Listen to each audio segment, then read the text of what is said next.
And we're going to start with this topic as Asia's high-income economies, which heavily rely on commodity imports, are particularly vulnerable to the direct economy fallout from the conflict in the Middle East, according to Moody's analytics. It said in a statement on Monday that the conflict has led to the closure of the Strait of Hormuz, a major oil shipping route, which raises the risk of further disruptions in the Red Sea and across the wider Middle East for Asia, as it buys the lion's share of oil and gas produced in the region.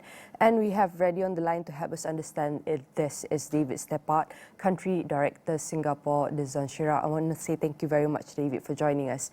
Firstly, with roughly a third of global seaborne crude passing through the Strait of Hormuz, how quickly does a closure shift from being a market shock to becoming a real economic crisis for Asia? Thanks for having me, Nina. This already has moved from a price shock to a logistics shock. The crisis point is when ships cannot sail and refineries cannot plan. In normal scenarios, you would say days for prices to be impacted, weeks for supply, and months for growth. But the latest reporting suggests we are already crossing from paper to physical. Iran has threatened ships in Hormuz. Tankers have been hit, and a large number of vessels are anchored and stranded and not crossing the strait. So once insurers pull war risk cover and freight becomes uneconomic, importers do not just pay more, they struggle to even secure delivery windows and compatible grades of oil. That is why the timeline compresses. A few days of disruption is volatility, but 2 to 3 weeks becomes operational stress, and 1 to 2 months becomes macro pain. And you will see this through inflation, trade balances, and confidence in the market.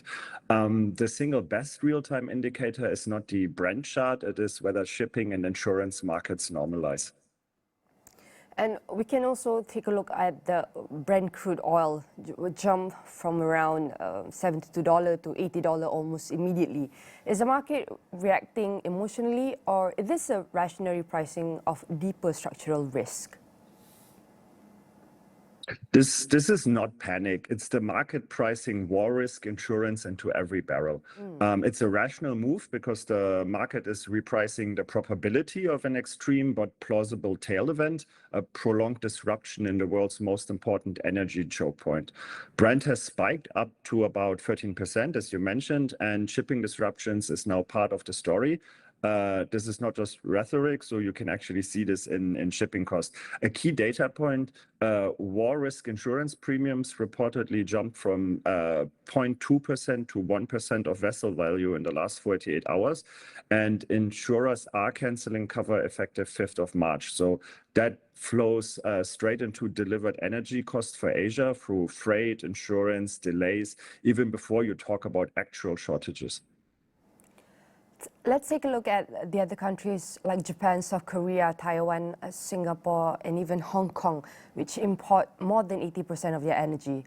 Which of these economies is most exposed and why, David? Great question. So exposure is a triangle. It depends on import dependence, inventory cost, and how quickly cost passes through to households and the industry. On the latest reporting, India is being flagged as among the most vulnerable major importers because it relies heavily on Middle East crude and has only about 20 to 25 days of inventories, while China, for example, has built far larger buffers.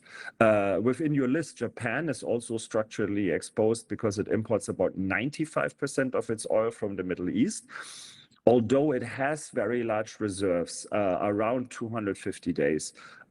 South Korea, on the other hand, sources about 70% of its oil and 20% of its liquid natural gas from the Middle East, with reported reserves of around 200 days.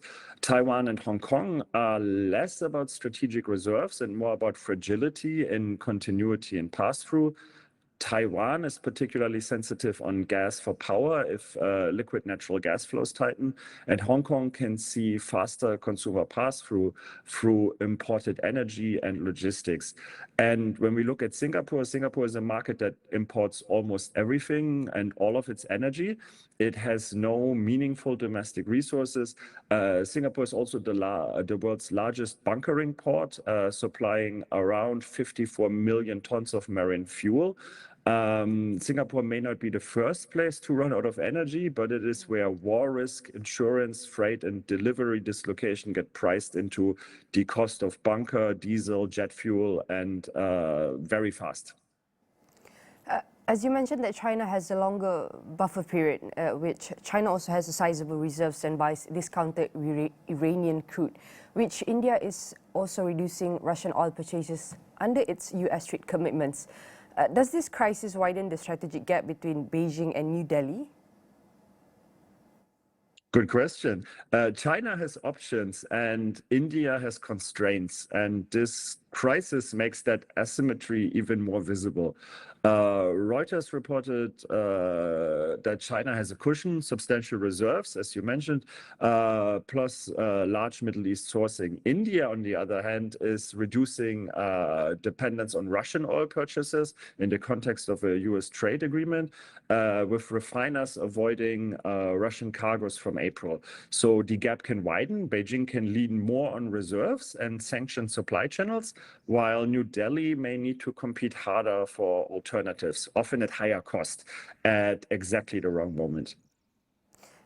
This will create a little bit wider gap as each of both countries have to maintain their interests. And if higher oil and gas prices push up inflation again, are Asian central banks now trapped between supporting growth and defending the price stability? Yeah, this is stagflation. Energy makes inflation worse, while it also makes growth weaker. Japan is the most on-the-nose example here right now. I think the press is explicitly discussing risks of low growth and higher inflation. The yen weakens, and the possibility becomes that the central bank is more cautious on near-term hikes if the shock persists. For the rest of Asia, if energy prices stay elevated and currencies come under pressure, central banks face a credibility choice: tolerate a higher inflation and support growth, or tighten it into a slowdown to anchor expectations. This trap is worst where inflation expectations are fragile or where foreign exchange weakness feeds imported inflation quickly. So to take Malaysia as an example, Bank Negara has recently said inflation should stay moderate in 2026, but it also flags how commodity price dynamics matter to the outlook. And that becomes harder if the energy shock persists. And as import bills rise and currencies weaken, could we see a renewed pressure on emerging Asian economies, which are already struggling with external debt? Yeah, oil shocks hit emerging markets twice. First in the trade balance, and then in the currency, and then the debt service bill. So higher import bills widen current account deficits, and risk of conditions can tighten financial conditions. The IMF has warned that a stronger dollar and higher rates would raise the debt servicing burdens in Asia, where costs as a share of revenue have been high. Layer on the current shipping disruptions and insurance withdrawal risk, and you can get a sudden stop dynamic in the most fragile credits: weaker foreign exchange, higher refinancing cost, and more pressure to cut subsidies on public spending. Definitely more pressure will have a bigger impact. And if disruptions spread beyond the Strait of Hormuz into the wider Middle East and Red Sea, are we looking at another supply chain shock similar to the pandemic years? Yeah, it's probably not going to be a replay of the pandemic, but there could be things that rhyme. So, for example, we will see rerouting of shipments, we will see delays, cost inflation, and inventory stress. The pandemic shock was a demand and supply collapsing all at once. And this is more a choke point and security shock, but it can still cascade down. So the Red Sea experience showed that when ships reroute around the Cape, delivery times can rise by 10 days or more, and supply chains can become less predictable. Now, add today's element, the war risk, cover cancellations, and damaged or stranded tankers in the Gulf. If both corridors are effectively impaired at the same time, you get compounding disruption. Energy availability, freight capacity, and insurance pricing all tighten together. Despite this is where the level we at, but for ordinary household in Asia, including Malaysia, how does a conflict thousands of kilometers away ultimately show up in their daily lives and cost of living, David? Households feel it at the gasoline pump, on the power bill, and in food prices, because energy is the input into everything else, right?